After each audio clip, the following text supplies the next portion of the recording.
Přátelé, naším prvním hostem je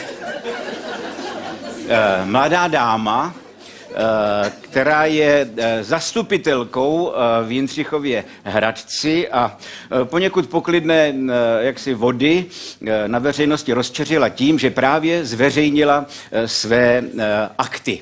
Slečna Vendula Kroupová. Dobrý večer. Dobrý večer, posaďte se. No, tak já mnoho diváků to určitě zaregistrovalo, mnoho diváků určitě někde na internetu nebo v nějakých novinách ty vaše akty viděli, ale mě by zajímalo, co vás k tomu vedlo. Mělo to nějaký hlubší důvod, že jste si řekla a teďka zveřejním svoje akty?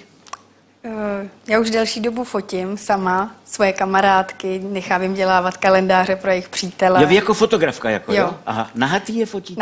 Nahatý, protože mně se to líbí. Mně se líbí mladí lidi, prostě to tělo, prostě je to takový umělecký dílo, podle mě. Máte pravdu. Přes ten objektiv prostě. Něco na tom hezkýho je, ale že by mě napadlo to fotit. No dobře, a tak jako najednou jste si řekla, proč bych nemohla být vyfocená taky já? Že bych taky chtěla mít já nějaký, dokud jako jsem ještě tak nějak jako zachovala, jo. Nějaký na památku. Na památku nějaký... čí?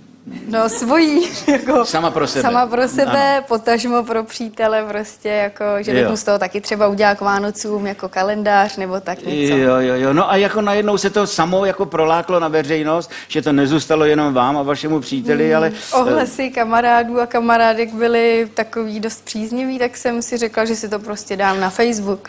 A tohle fotil kdo? Tohle fotil z Jindřichova Hradce, nechci tím říct teda, že by neuměl fotit nebo tak, ale ano. Spíš fotí krajinky a tak. Ano. Ty fotky se mi líběj, samozřejmě. Ten čuměl teda, když jste se v krajince slíkla teda, že jo? Řekla jste mu to dopředu, že to ze sebe všecko schážete? Jako? No, to úplně to přišlo tak nějak jako samo. Původně jsem chtěla jen tak jako spodní prádlo. Původně to mělo být jenom spodní prádlo? No. A pak on to z vás serval, nebo vy sama? Ne, já tak sama postupně jsem jsem si říkala, dneska poslední hezký den, to bylo zrovna jako když bylo poslední hezky. Tak... Proč se nepřivopálit ještě trošku, že jo? No, u splavu to bylo, tak to bylo takový fajn, no. Tak si vybavuju některé ty fotky a zároveň víte, proč to lidi zaujalo asi a i mě, že jako tam je zároveň uvedeno, že vy jste zastupitelka města Jindřichova Hradce, čili nevím, jestli každá zastupitelka v každém městě se takhle nechá vyfotit, aby občané s důvěrou chodili na úřad, že žádali o přídavky na děti nebo tak jako. No já si třeba myslím, nevím, jak je to v jiných městech, ale já jsem u nás teda nejmladší. Pak celého zastupitelstva. No, pak dlouho nic a pak jsou ostatní, jo? Jak na to koukali teda? Já nevím, já jsem ještě od té doby v zastupitelstvu nebyla, ale... Prosím vás. Zítra tam zrovna. Zítra je schůze? No. No, a nemáte ani žádný hlášky třeba od starosty, jako co se tam... Pan starosta se vyjádřil do Jindřichohradeckého deníku, že z uměleckého hlediska se mu fotky zdají velice pěkné a z pohledu politologického je to novátorské.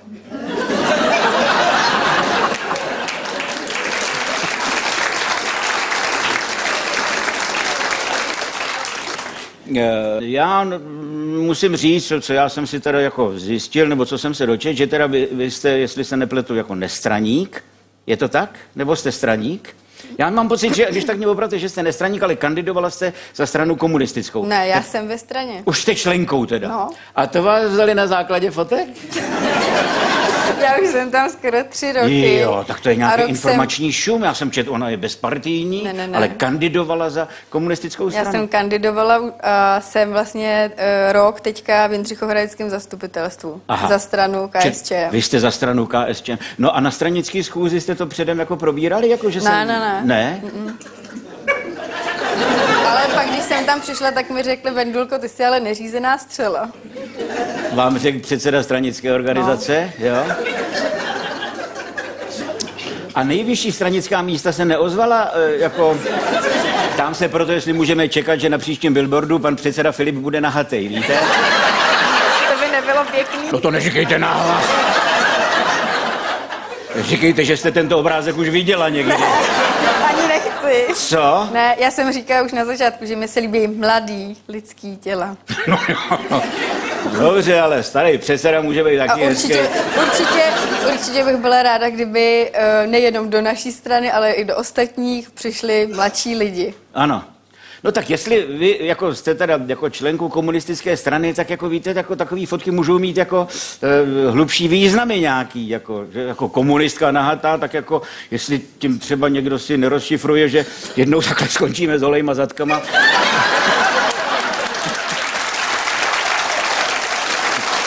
Všichni, jako víte. No. Tak já nevím, mně přijde, že jak to teďka tady vedou ty nahoře, takže to k tomu spěje. No. Myslíte si, že je to cesta, jako nikdo vás jako třeba jako ani spolupracovník, říkáte, za to jako nepokáral? Ne, vy jste neřízená střela. No. Jo, a vozívají se vám teďka kdo, vaši voliči nebo úchyláci? Já myslím, že jako na Facebooku se mi objevilo asi nějakých 1600 lidí. 1600? Během asi 4 dnů. No to je hezký. A co chtějí? Povídat si. Na si. kafe, na oběd, na večeři a takhle, no. Dostáváte nabídky teda? Nabídky dostávám, no. A já nevím, přijde mi tak 1/4 z toho, že jsou takový nějaký marný, no. A s tou 3/4 byste se sešla? No, ty jsou takový, jako že si se mnou píšou třeba o straně a že jsou takový... Prosím tak, vás. O té vaší straně si s váma píšou? No. Že by tam rádi vlezli, když tam jsou takovýhle členky, jo? Že by taky rádi, když tam mají takovýhle pěkný holky, no. Ano. A